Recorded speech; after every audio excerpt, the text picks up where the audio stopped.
Today, I want to talk about a subject that is absolutely horrible. We are really reaching into the gutter of humanity here. This is something that when you close your eyes, you think, well, nothing like that could ever really happen. And yet it actually does. And to think that it potentially could have been prevented if people were just switching their brains to the on position, it makes the situation even worse. But just as a little bit of a warning, I am talking about matters related to CSA. So if that is something that is going to negatively affect you hearing about these kinds of stories, then there is your warning straight out of the gate. With that being said, let's get into it. So this guy here, J. Aaron Smith, was a convicted sex offender. He had already been and served time in prison in Georgia for his misconduct with minors. He got out of prison and then was in Massachusetts, and he was allowed to be in contact with other minors through his affiliation with his church, the Jehovah's Witnesses. Now, in the Jehovah's Witness organization, it is a insular group that is built on trust because it is told to you that if someone is bad, if someone is dangerous, then that person would be removed from the congregation. So the congregation is considered to be a place of safety, whereas everything on the outside of the congregation is a dangerous place where Satan is roaming around. They literally say these words, he's roaming around like a lion waiting to gobble you up. And so you need to stay within the safety of the congregation. So hopefully that just kind of sets the tone for how these types of things happen. Just as a lion devours prey and assimilates it into his body, Satan tries to get us to succumb to temptations so he can devour us and assimilate us into his world. Now, I will put a link in the description below, but I would like to just read portions of this article that came out. It's an editorial piece because I really think it did a good job for someone that I don't know if they were ever affiliated with Jehovah's Witnesses before, but if not, they really got to the bottom of a lot of the issues surrounding that. So, J. Aaron Smith arrived in the Springfield area after spending time in prison following a conviction in Georgia. His crime required him to register in Massachusetts as a level 3, and yet somehow Smith, a known sex offender, secured the title of Ministerial servant within a Springfield location of the Kingdom Hall of Jehovah's Witnesses. Smith is again in prison, starting a 15-year sentence after being convicted recently on several counts of indecent assault and battery on a child. Smith, who is 62, was found to have abused a 13-year-old at his home in 2020 and 2021. So, a real terrible situation here. Why aren't background checks being done? Anyone that is a registered sex offender should not be in a position of trust within a spiritual setting. Religions, obviously, they have a lot of autonomy when it comes to how they carry about their business, but this is something that simply should not be allowed. You cannot have a situation where someone is going to become a ministerial servant, which is someone that other people are going to look up to. Think about that relationship that God encourages us to cultivate with our overseers. What a contrast that is to the rebellious, contentious attitude that many in the world have towards those in positions of authority. Notice in this same chapter, Hebrews chapter 13, what verse 17 adds.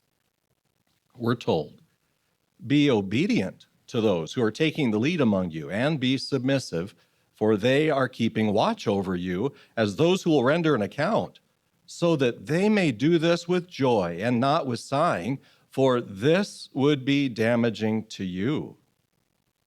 Here we're admonished to obey and be submissive. Of course, obedience is easier when we understand the direction given, when it suits our personal preference. But what if some theocratic direction we receive does not make sense, takes us by surprise, or doesn't suit us personally? In such cases, the latter part of that verse comes into play, where we're directed to be submissive. Why?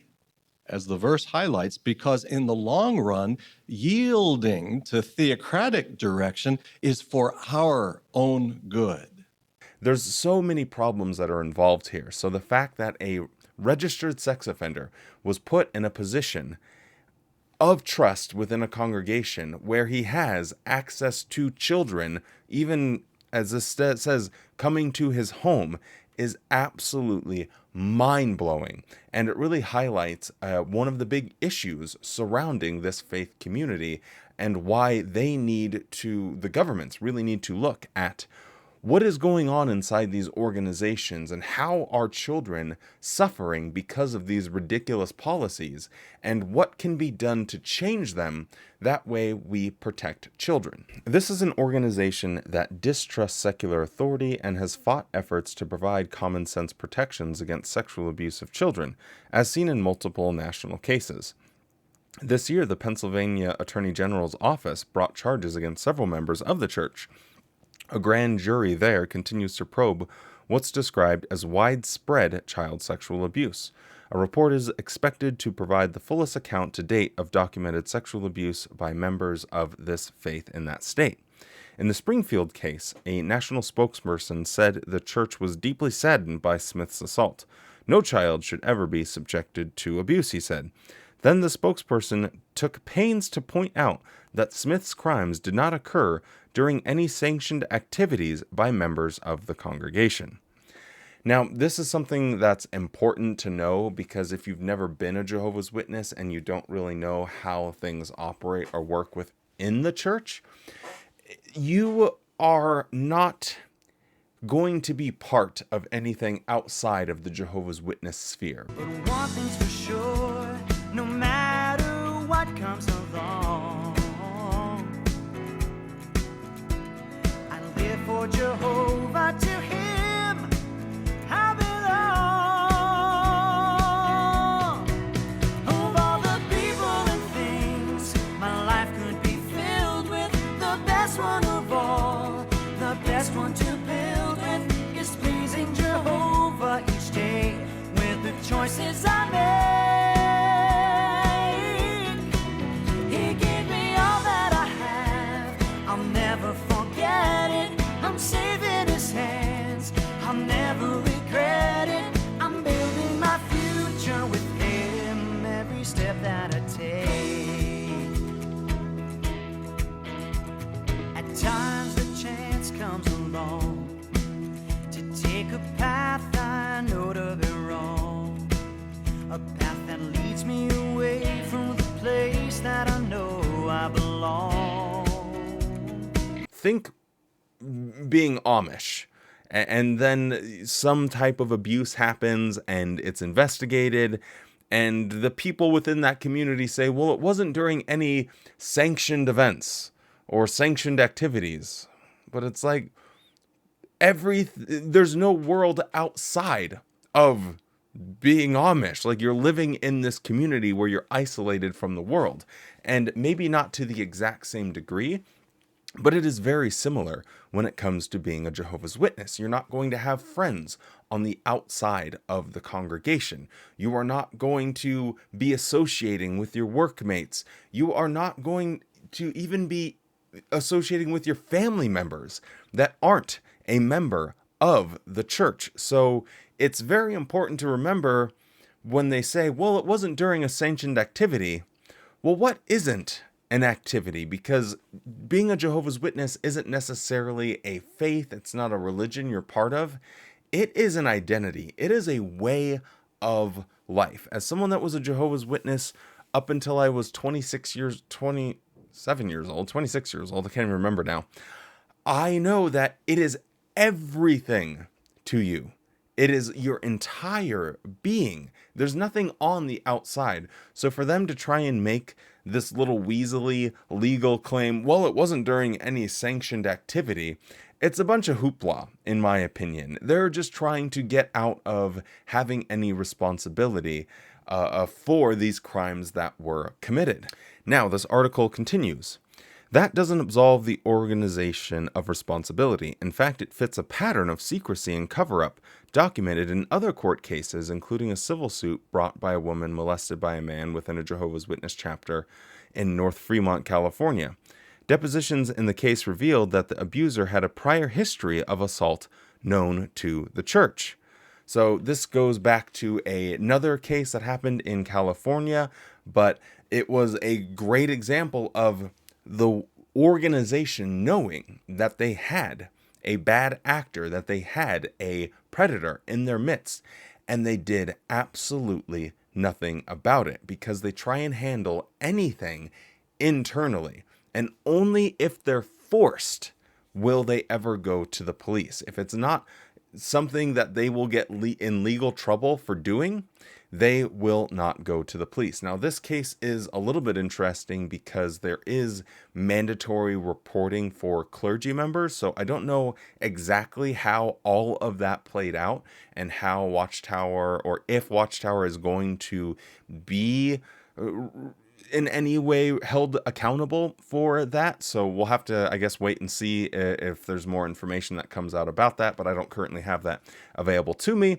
But yeah, anyway, it is a massive problem within the organization because they want to handle everything internally because they see these crimes as sins first and crimes secondary. So they want to just handle it from their own biblical narrative, kick the person out of the congregation, and that's it. But that doesn't do anything for the wider community. They still are just leaving a predator on the loose without reporting them to the police, and they think that it's a protection as long as they kick them out of the congregation. But clearly, this isn't effective because these people can come back into the congregation, move congregations, move states, and even if the organization knows about it, they are not warning their members. And that is a key thing to remember, is that if there is an abuser in the congregation, the parents aren't going to be made aware of that.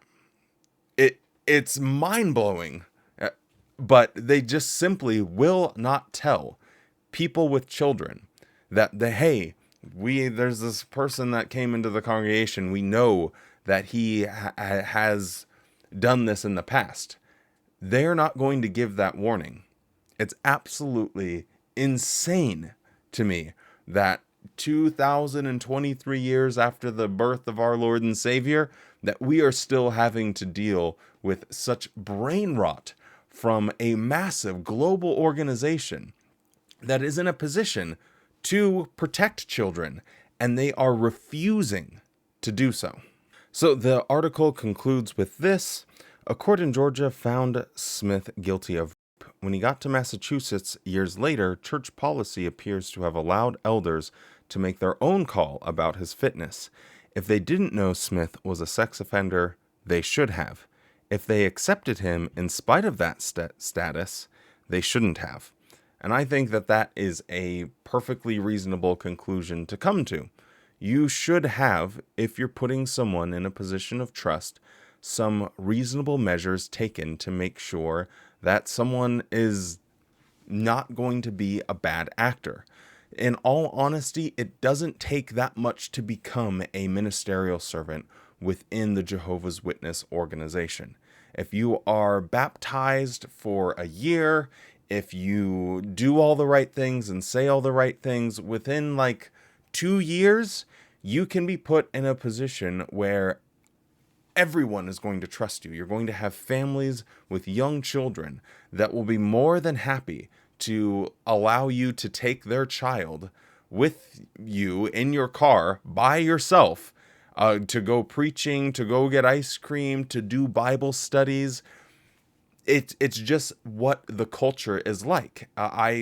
It's my memories of being a Jehovah's Witness was like that. When you're in that position of trust, no questions are really being asked. But it is the responsibility, in my opinion, of the organization to, at the bare minimum, have some type of checks to see, hey, we need to make sure that this person isn't a sex offender. because it is our responsibility to protect the members of our congregation. And you are told that the elders and the ministerial servants are there for your protection. So when someone is there for your protection is abusing that, you have to make institutional changes to make sure that doesn't happen again. But unfortunately, in the case of Watchtower, and decades of evidence and so many court cases keep proving over and over again, is that they're not interested in making those changes in order to protect children. I think this is really important as well, because if Jehovah's Witnesses are knocking on people's doors and there is a wider sense, a wider understanding within the community of what's going on behind the doors at Watchtower, they might start to ask questions like, I heard that you guys are very lax when it comes to the protection of children. I hear you guys have policies that don't protect people against CSA. What are your thoughts on that? If they start to hear that multiple times a day, whenever they're out doomsdaying and knocking on doors, that is going to make a big difference, because that witness, if they hear that enough, is going to investigate it a little bit further. And when they do, they're going to be shocked at how their organization that they are supporting is perpetuating the abuse and not doing anything about it, and trying to shield themselves from any of the consequences of their lackluster policies. So Jehovah's Witnesses themselves don't really know a lot about this. It's only the higher-ups that would have any knowledge.